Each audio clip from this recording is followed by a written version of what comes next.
அவ்வளவு தண்ணியிலே அங்காரமா ஓடி வரான் எங்க கருப்பன் ஓடி வரான் எங்க கருப்பன் ஓடி வரான் பம்பையிலே குளிச்சு வரான் பாங்காக வரான் ஐயா இந்தா வரான் இந்த வரான் பெரியான வட்டம் வரான் சிறியான வட்டம் வரான் கரிமலை ஏறி வரான் பகவதிய வணங்கி வரான் கரியெல்லாம் தோடு வரான் எல வந்தவளம் கடந்து வரான்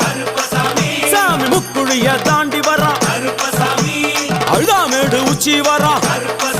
சாமி அழுதையிலே குளிச்சு வரான் ஆளை கட்டி தொட்டு வரான் சாமி பூங்காவனம் புகுந்து வரான் எருமேலி வரான் ஐயா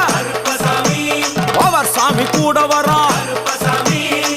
எருமேலி வந்து இறங்கிய கருப்பன் சுற்றுமுற்றும் பார்க்க எம்பெருமான் கருப்பனுக்கு மலகள் என்றால் கொள்ளை பிரியம். அவன் மலகளா சல்லடை கட்டி வருகின்ற வேளையில் ஆஹா ஆஹா காண கண்கோடி வேண்டும். அவை என்னென்ன மலர்கள் என்று கேட்டால் எடுத்து வைக்கும் கால்களுக்கு